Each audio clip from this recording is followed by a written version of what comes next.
Hey students, this is lesson 1-7, midpoint and distance in the coordinate plane. You're going to learn how to find the midpoint of a segment and how to find the distance between 2 points in the coordinate plane. Some of you might remember this as a distance formula which you learned last year, but this will be a good review. Go ahead and do the review page here.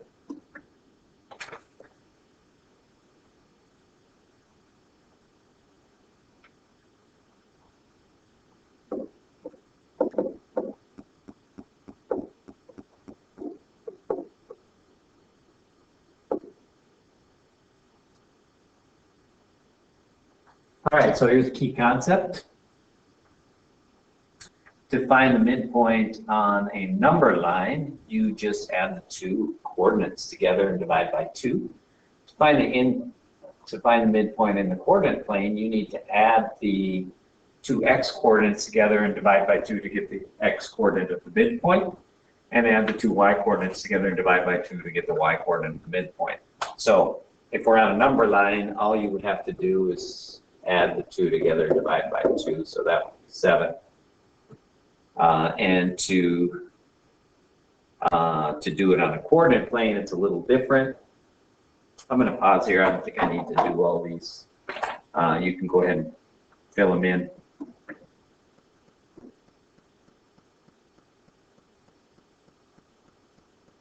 So here we go. We're going to learn how finding a midpoint's not too tough. You just add the 2 x coordinates together, divide by 2, add the 2 y coordinates together, and divide by 2. But here we're going to actually find an endpoint when we're given the midpoint. So we're going to use the midpoint formula to do that. And we want to find we're given that the midpoint of LM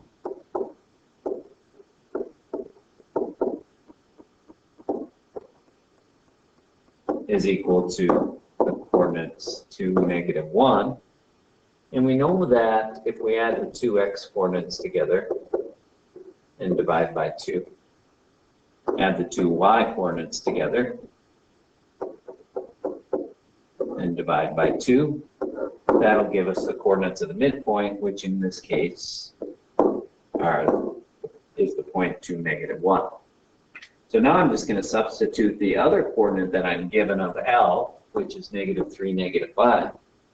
So I'm going to substitute those for x of 1. So I'm going to get -3 plus x sub 2, and I'm just going to leave it x since I only have 1 missing now, divided by 2. And -5, I'm going to substitute for y sub 1, plus my other y coordinate divided by 2. That has to equal 2, -1. So I really have 2 individual little problems here. This expression equals this value, and this expression equals this value. So I'm just going to write out those 2 equations. -3 plus x divided by 2 equals 2.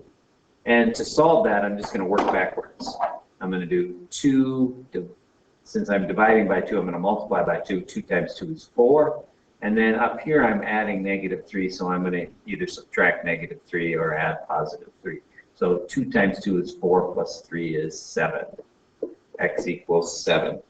Okay? And my other equation is this one, -5 plus y divided by 2. And that has to equal my y coordinate, which is -1 at my midpoint. Again, I'm going to work backwards. -1 times 2 is -2, plus 5 is 3. So y is 3. So my other coordinates of my missing point, point M, is 7, 3. All right, I'm going to let you try that.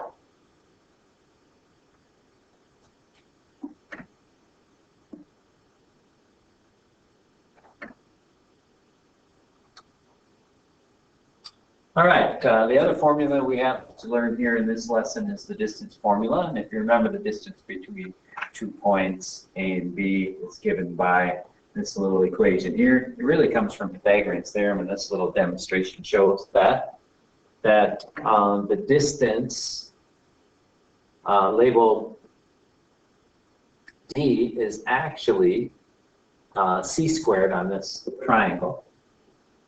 So D and C are the same if you take the square root of c squared. And the distance x of 2 minus x of 1 is really this A on this diagram. So that goes there.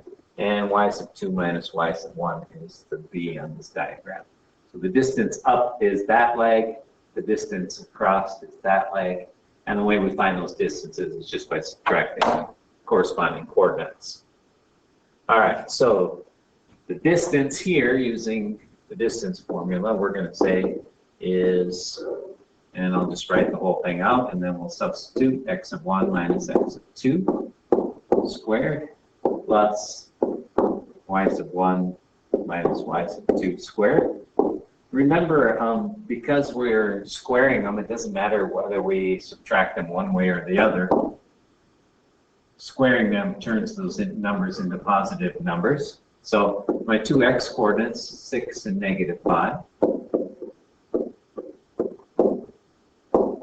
And then we're going to subtract my two y coordinates, which are negative 2 and 3. And then square those. And negative 6 minus negative 5 is 11. And negative 2 minus 3 is negative 5. And if I square negative 5, well, we'll see what happens there. And we have to do the square root of that. And that's 121. And negative 5 squared is positive 25. So I end up with the square root of 146, which is about 12. And if I round it to the nearest tenth, I get approximately 12.1. All right, I'll let you try that, see how you do.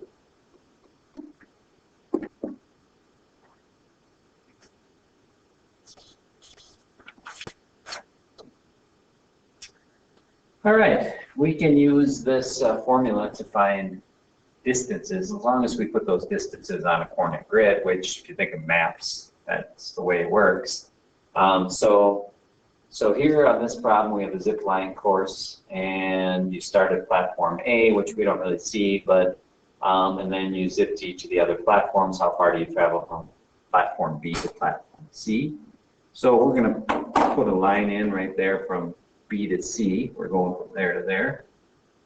And one way we could do it, since it's on a coordinate grid, is we could label those points. The point B is at negative 40, negative 30.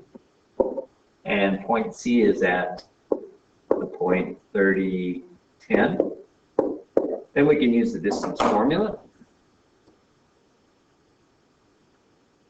And that's where we subtract the x coordinates, square it, subtract the y coordinates, square those. So we're going to substitute in here. My x coordinates are negative 40 and 30. And my y coordinates are 10 and negative 30. And if I simplify that, negative 40 minus 30 is negative 70, and if I square that, I get 4,900.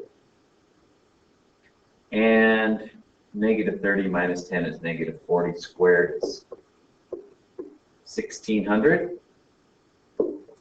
And that's the square root of 6,500, which is approximately, if I round that one to the nearest tenth, I get about, I'm going to round it to the nearest whole number. I think that's close enough. I get about 81 for that. All right, you try that.